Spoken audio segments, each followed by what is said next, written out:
भरने का गठन है। तो हम इसको पूरा बताते हैं आप लोगों का कैसे भरना है इसको। तो सबसे पहले जो है फॉर्म में जो है राजस्व ग्राम का नाम है। सबसे पहले ऊपर में यहाँ पे राजस्व ग्राम है, तो आपका राजस्व ग्राम जो है वो भरौन होगा। इसका थाना संख्या कितना है? 221 है।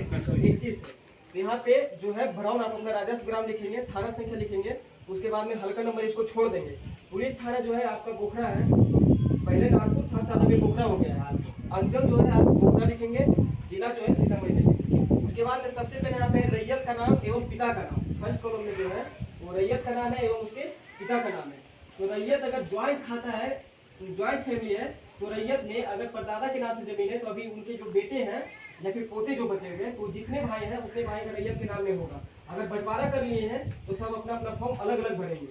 अगर बंटवारा कर लिए हैं तो सब अपना अपना फॉर्म अलग अलग भरेंगे। जैसे 4 भाई है, 4 भाई अगर बंटवारा कर लिए हैं तो अपनी हिस्से की जमीन आएगा वो अपना रैयत के नाम में अपना नाम लिखेंगे और अपने हिस्से की जमीन को इसमें फिल करेंगे। उसके बाद में है अस्थाई पता, दूसरे कॉलम में है अस्थाई पता। तो आप लोग जहाँ के निवासी हैं, जहाँ के भी रहने वाले हैं, वो अपना अस्थाई पता भरेंगे। अगर मान लीजिए जमीन मेरा इस मौजे में है, जमीन मेरा उस मौजे में, लेकिन हम रहने वाले मकसूदपुर डुमरी का बगल में, तो आप अस्थाई पता जहाँ है वहीं का भरेंगे। मौजा जिसमें है, खेत जिस जमीन में जिस मौजे में पड़ रहा है उसका फिर अलग से डिटेल होगा, ठीक है। तो अस्थाई पता में आप जहाँ निवास करते हैं, जी अस्थाई पता आप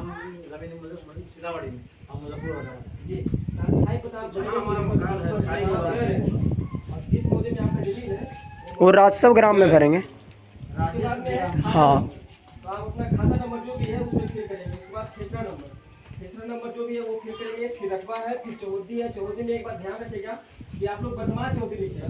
क्या है कि केवाला के जो केवाला करवाते हैं तो उसमें चौहद्दी उस समय कराता है। फिर खतियान है, खतियान में खतियान है, तो चौहद्दी कहीं ना कहीं आप लोगों का चेंज हो गया है। तो कोशिश कीजिए कि वर्तमान चौहद्दी आप लोग लिखिए। हाँ वही रखें।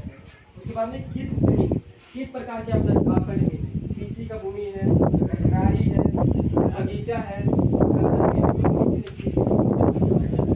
जिस प्रकार की जमीन है इसमें मेंशन कर देना है। उसके बाद में है लगान, तो आपकी रसीद कट रही है, जितना आपका लगान है वो लगान आप लिख देंगे। फिर जमाबंदी संख्या है, जमाबंदी संख्या आप लोग लिख देंगे। उसके बाद में एक कॉलम है भूमि पर दावा का आधार, तो ये सबसे इम्पोर्टेंट कॉलम है। भूमि पर दावा का आधार में आप लोग ये बात का ध्यान रखिएगा कि आपकी जो भूमि प्राप्त है किस प्रकार से प्राप्त है। भूमि है, केवाला का भूमि है, या फिर कोई पर्चा है आपके पास, पर्चे से भी भूमि प्राप्त होती है, जैसे बंदोबस्ती पर्चा हो गया, वास्तविक पर्चा हो गया, और भी पर्चा करवाना हो गया, तो ये सबसे भूमि प्राप्त होती है लोगों को। अगर पर्चा से प्राप्त हुआ तो पर्चा यहाँ पर लिखेंगे। अगर खतियानी से प्राप्त है तो उत्तराधिकारी लिखेंगे, या फिर खतियानी जमीन भी लिख सकते हैं। उसके बाद या फिर पुश्तैनी जमीन भी लिख सकते हैं। अगर केवाला से प्राप्त है तो यहाँ पर केवाले लिख देंगे, ठीक है। उसके बाद में अभियुक्ति कॉलम, तो अभियुक्ति कॉलम में क्या है कि अगर किसी जमीन पे विवाद चल रहा है या फिर किसी का केस चल रहा है तो अभियुक्ति कॉलम में उस चीज को मेंशन कर देंगे।